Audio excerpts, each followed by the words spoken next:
നമസ്കാരം. ട്രയോut ഡിലൈറ്റ്സിലെ മറ്റൊരു outdoor cooking വീഡിയോയിലേക്ക് സ്വാഗതം. ഞാൻ ജത്തിൻ. ഞാൻ ടീന.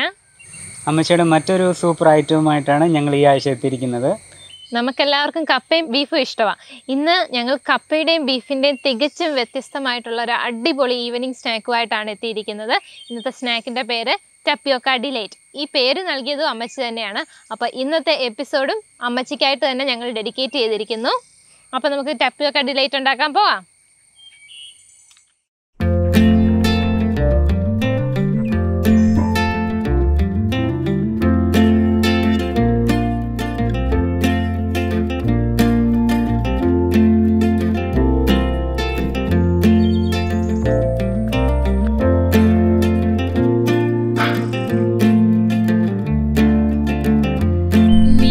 ആകുമ്പോഴത്തേക്കും നമുക്ക് കുറച്ച് മല്ലിയിലയും കരിയാപ്പിലയും പറിച്ചുകൊണ്ട് വരാം.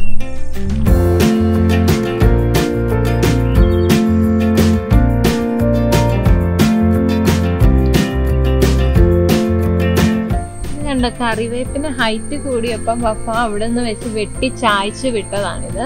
അവിടെ നിന്നിട്ട് മണ്ണ് തേച്ച് വെച്ചായിരുന്നു. അപ്പൊ കുറച്ചുനാൾ കഴിഞ്ഞപ്പോ അവിടെ നിന്ന് വേറെ ബ്രാഞ്ചസ് വന്നു. അപ്പൊ നമുക്കിനി എളുപ്പത്തിൽ പറിക്കാൻ പറ്റും.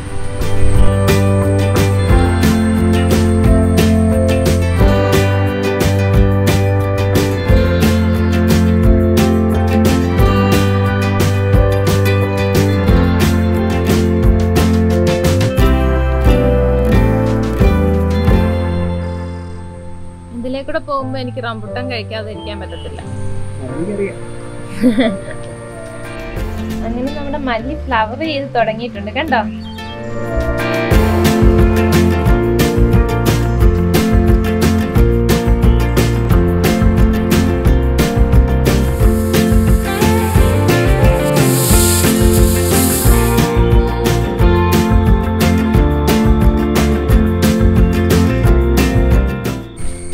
ചെറിയ പശുക്കുട്ടിയുടെ പേരെന്താണെന്നറിയാമോ? മേയാന്ന. മെയ് 1 അതുകൊണ്ട് ഞങ്ങൾ മേയാന്ന് പേര്. മിൻസ് മീറ്റിന് വേണ്ട കാര്യങ്ങളാണ് നമ്മളിപ്പം എടുക്കുന്നത്. അത് വഴറ്റാൻ വേണ്ടിയുള്ള സാധനങ്ങൾ.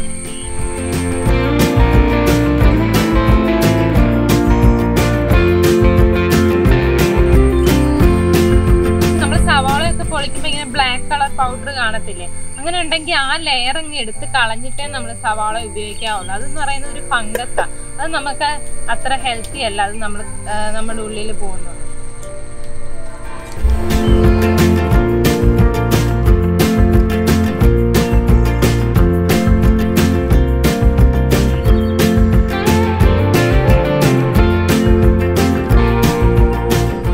കട്ട്ലറ്റിനൊക്കെ അരിയുന്ന പോലെ ചെറുതായിട്ട് ഇതരിയണം.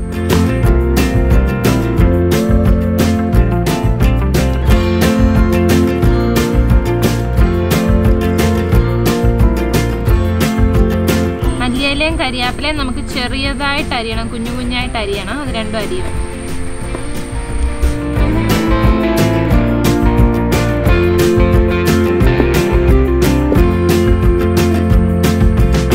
നമ്മുടെ ബീഫ് ഇപ്പം റെഡി ആയിട്ടുണ്ടായിരിക്കാം. നമുക്കൊന്ന് ജസ്റ്റ് ഒന്ന് നോക്കാം.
മിൽസ് മീറ്റ് ഉണ്ടാക്കി കഴിഞ്ഞപ്പോൾ ഒരു ബ്രേക്ക് എടുത്ത് ഞങ്ങൾ.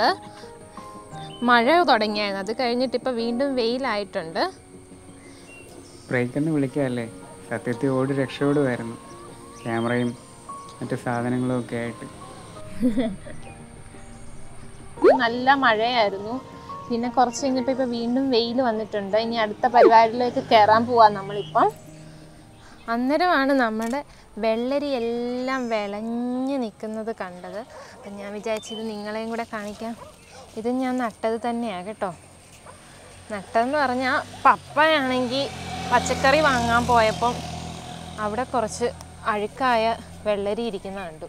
പപ്പ അവരോട് ചോദിച്ചിട്ട് അത് എടുത്തുകൊണ്ട് വന്നു. എന്നിട്ട് ഞാൻ ജസ്റ്റ് ഇങ്ങോട്ടൊന്ന് ആ വെള്ളരി ഇങ്ങോട്ട് ഇട്ടതേ ഉള്ളൂ. അതിൻ്റെ സീഡാണിത്, അത് വളർന്നതാണിത്. പ്രത്യേകിച്ചൊന്നും ഇതിനും വളമൊന്നും ചെയ്തിട്ടില്ല.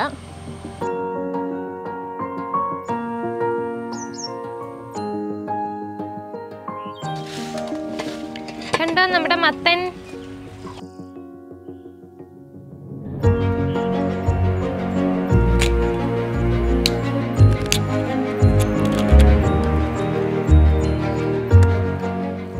ഇരിക്കുന്ന നമ്മുടെ കപ്പ കൃഷിയുടെ ഇടയിലാണ്. പക്ഷേ ഈ കപ്പ നമ്മൾ വാങ്ങിച്ചതാണ്. നമ്മുടെ കപ്പ ആയി വരുന്നതേ ഉള്ളൂ.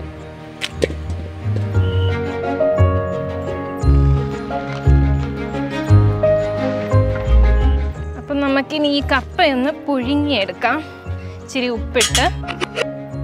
ഞാൻ ഇതിനകത്ത് ഇച്ചിരി ഉപ്പ് മാത്രമേ ഇപ്പോൾ ഇട്ടിട്ടുള്ളൂ, സാധാരണ കപ്പ പുഴുങ്ങുന്ന പോലെ തന്നെ.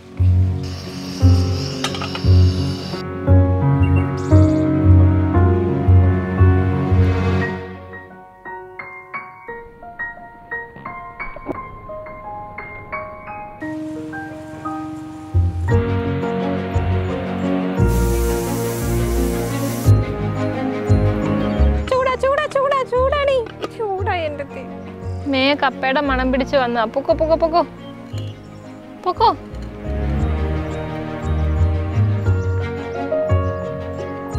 നമുക്കിനി ഈ കപ്പയൊന്ന് പൊടിച്ചെടുക്കണം. അതിനു മുമ്പ് നമ്മൾ ഈ കപ്പയുടെ നാരൊന്ന് സൂക്ഷിച്ച് വെക്കുന്നുണ്ടേ. എന്തിനാണെന്ന് ഞാൻ പറയാം.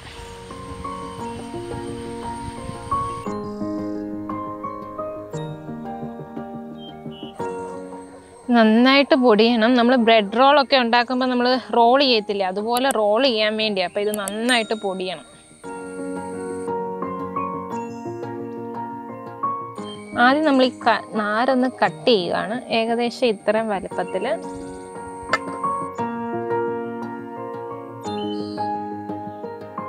നമ്മൾ എന്നിട്ട് ഇങ്ങനെ കയ്യിൽ വെച്ചിട്ട് ഇങ്ങനെ പ്രസ് ചെയ്യണം. എന്നിട്ട് നമ്മൾ ഇതിനകത്തേക്ക്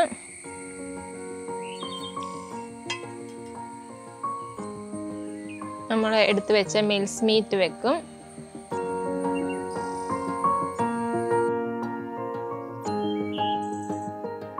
കപ്പയുടെ ഷേപ്പിലാക്കി എടുക്കണം. ഒരു സൈഡ് ഇങ്ങനെ ജസ്റ്റ് ഇങ്ങനെ ആക്കി, മറ്റേ സൈഡ് ഇങ്ങനെ കൂർപ്പിച്ച്. ടപ്പിയോക്കയുടെ ഷേപ്പിൽ നമ്മളിത് റോൾ ചെയ്തിട്ട് ഈ ഞരമ്പ് നമ്മളിങ്ങനെ വെക്കും. കണ്ടോ?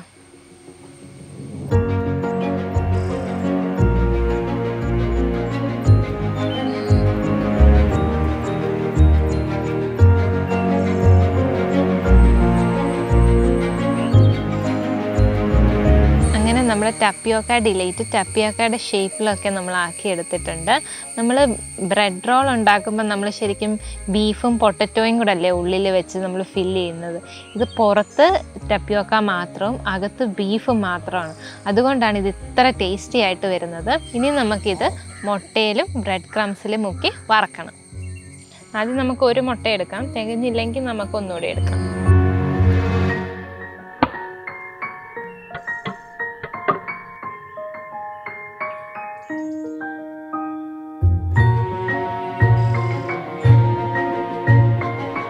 ബ്രെഡ് ക്രംസ് എങ്ങനെയാണ് ഉണ്ടാക്കുന്നതെന്ന് ഞങ്ങൾ ഡീറ്റെയിൽഡ് ആയിട്ട് ഞങ്ങളുടെ ചക്കക്കുരു കട്ട്ലറ്റിൻ്റെ വീഡിയോയ്ക്കകത്ത് പറഞ്ഞിട്ടുണ്ട്. അത് നിങ്ങൾക്ക് ഇവിടെ കാണാം.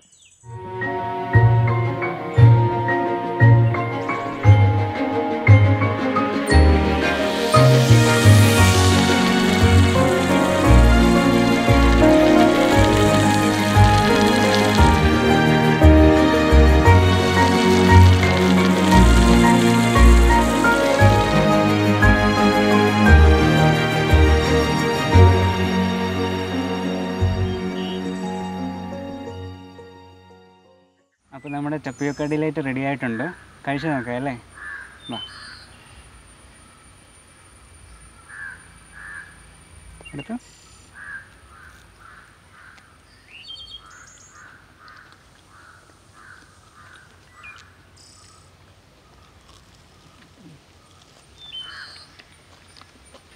അമ്മച്ചി ഉണ്ടാക്കുന്ന പോലെ തന്നെയുണ്ട്.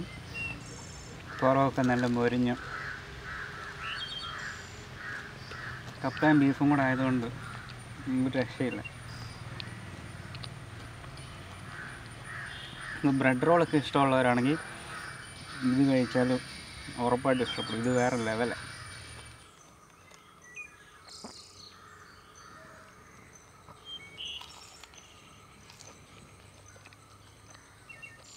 അമ്മച്ചി ഉണ്ടാക്കുന്ന സ്നാക്സിൽ എനിക്ക് ഏറ്റവും ഇഷ്ടപ്പെട്ട ഒരു ഐറ്റം ഇത്. ജത്തിൻ എപ്പോഴും ചോദിക്കാറുണ്ട്, മമ്മി അമ്മച്ചി എങ്ങനെ ഈ ടപ്പിയോക്ക ഡിലൈറ്റ് ഉണ്ടാക്കാൻ പഠിച്ചതെന്ന്. അത് എനിക്കിപ്പോൾ 84 വയസ്സുണ്ടേ. 40 വർഷം മുമ്പ് ഞാൻ ഇടയ്ക്കൊക്കെ കുക്കിംഗ് ക്ലാസ് എടുക്കാനായിട്ട് YWCA പോകുമായിരുന്നു. ഒരു പ്രാവശ്യം അവരെന്നോട് കുക്കിംഗ് ക്ലാസ് എടുക്കുമെന്ന് പറഞ്ഞപ്പം ഞാൻ വിചാരിച്ചു എന്തോ ഒരു പുതിയ ഐറ്റം ഉണ്ടാക്കുന്നേ. അപ്പം നോക്കിയപ്പം മത്തി ഇരിപ്പുണ്ട്, വീട്ടിൽ കപ്പയുണ്ടായിരുന്നു. അപ്പം ഞാൻ മത്തി ക്ലീൻ ചെയ്തിട്ട് അത് കുറച്ച് കുരുമുളക് പൊടിയും ഉപ്പും ഒക്കെ ഇട്ട് പുഴുങ്ങിയിട്ട് അതിൻ്റെ മുള്ളെല്ലാം അങ്ങ് മാറ്റി വെച്ചു. പിന്നെ സവാള, ഇഞ്ചി, പച്ചമുളക്, കരിയാപ്പില ഇതെല്ലാം ചെറുതായിട്ട് അരിഞ്ഞ് അത് വഴറ്റിയതിന് ശേഷം ഈ മീനും അതിനകത്തിട്ട് നല്ലതായിട്ട് ഫ്രൈ ചെയ്തെടുത്ത് മാറ്റി വെച്ചു. പിന്നെ കപ്പ പുഴുങ്ങി പൊടിച്ച് അതിൻ്റെ നാര് മാറ്റി കഴിഞ്ഞിട്ട് നീളത്തിൽ ഉരുട്ടി കയ്യിൽ വെച്ച് കപ്പയുടെ ഷേപ്പിൽ വെച്ചിട്ട് പരത്തി കഴിഞ്ഞാൽ അതിനകത്ത് ഈ ഫില്ലിങ് കുറച്ച് വെച്ചിട്ട് നല്ലതായിട്ട് ഒന്നുകൂടെ ഉരുട്ടി കപ്പയുടെ ഷേപ്പിലാക്കി. എന്നിട്ട് ആ ടേപ്പറിങ് എൻഡിൽ ഇച്ചിരി ഞരമ്പും വെച്ചു. എന്നിട്ട് നല്ലതായിട്ട് മുട്ടയ്ക്കകത്ത് മുക്കി റൊട്ടിപ്പൊടി മുക്കി അത് ഫ്രൈ ചെയ്തെടുത്തപ്പം നല്ലതായിട്ട് തോന്നി. ഞാനതിന് ടപ്പിയോക്ക ഡിലൈറ്റ് എന്ന് പേര് ഇട്ടു. പിന്നെ ഞാനിതുണ്ടാക്കുമ്പോൾ ഉണ്ടല്ലോ ഈ മീൻ യൂസ് ചെയ്യാറില്ല, മിൻസ് മീറ്റ് യൂസ് ചെയ്യും. അപ്പോൾ കുറച്ചുകൂടെ എളുപ്പമാണ്. അതിനകത്ത് എല്ലാം ഇട്ട് മിൻസ് മീറ്റിൻ്റെ സവാളയും പച്ചമുളകും ഇതും എല്ലാം കൂടെ വഴറ്റി കഴിഞ്ഞിട്ട് ഇറച്ചി ഇട്ട് കഴിഞ്ഞിട്ട് വേണമെങ്കിൽ ഇച്ചിരി സോയാ സോസും സ്വല്പം ടൊമാറ്റോ സോസും ചേർക്കാം. അതും കൂടെ ചേർത്ത് ഇളക്കി നല്ലതായിട്ട് കുഴച്ചിട്ട് ഈ ഫില്ലിങ് അത് യൂസ് ചെയ്യാം.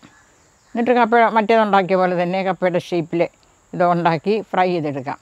പക്ഷേ അത് ഒന്നുകൂടെ നല്ല ടേസ്റ്റി ആയിട്ട് തോന്നി. എല്ലാവർക്കും അതാണ് കൂടുതൽ ഇഷ്ടപ്പെട്ടത്. അതുകൊണ്ട് ഞാൻ അതാണ് ഇപ്പം സാധാരണ ഉണ്ടാക്കാറുള്ളത്. അപ്പം നിങ്ങളിത് ട്രൈ ചെയ്ത് നോക്ക്. പിന്നെ മീറ്റ് യൂസ് ചെയ്യാത്തവർക്ക് വേണമെങ്കിൽ ഫിഷ് യൂസ് ചെയ്യാം. അത്രയേ ഉള്ളൂ. It's okay. പിന്നെ എൻ്റെ ടീന ഉണ്ടല്ലോ, എൻ്റെ ജിത്തിൻ്റെ വൈഫ് ടീനയ്ക്ക് കുക്കിങ് ഭയങ്കര ഇഷ്ടമാണ്. പുള്ളിക്കാരി പുതിയ റെസിപ്പിയൊക്കെ ട്രൈ ചെയ്യാറുണ്ട്. അതിലെനിക്ക് വളരെ സന്തോഷം. Thank you. ബൈ. ഇതുപോലൊരു കപ്പയുടെയും ബീഫിൻ്റെയും കോമ്പിനേഷൻ നിങ്ങൾ ട്രൈ ചെയ്തിട്ടുണ്ടെങ്കിൽ താഴെ കമൻറ്റ് ചെയ്യണം. ഇത് നിങ്ങൾ തീർച്ചയായിട്ടും ഒരു പ്രാവശ്യമെങ്കിലും നിങ്ങൾ വീട്ടിലുണ്ടാക്കണം. നല്ല സൂപ്പർ സാധനമാണ്. ഒരു പ്രാവശ്യം ഉണ്ടാക്കിയ പിന്നെ വീണ്ടും ഉണ്ടാക്കാൻ തോന്നും, അത് ഉറപ്പാണ്. ഈ വീഡിയോ ഇഷ്ടമായെങ്കിൽ ലൈക്ക് ചെയ്യുക. നിങ്ങളുടെ അഭിപ്രായങ്ങൾ കമൻറ്റ് ചെയ്ത് ഞങ്ങളെ അറിയിക്കുക. ചാനൽ ഇതുവരെയും സബ്സ്ക്രൈബ് ചെയ്യാത്തവരുണ്ടെങ്കിൽ സബ്സ്ക്രൈബ് ചെയ്യുക. അതോടൊപ്പം സൈഡിലുള്ള ആ ബെൽ ബട്ടൺ കൂടി അടിച്ചാൽ ഞങ്ങൾ ഇറക്കുന്ന വെറൈറ്റി ആയിട്ടുള്ള വീഡിയോസ് നിങ്ങൾക്ക് നോട്ടിഫിക്കേഷനായിട്ട് കിട്ടും. അപ്പം അടുത്ത വീഡിയോ ഇറങ്ങുമ്പം വീണ്ടും കാണാം. അതുവരേക്കും ബൈ.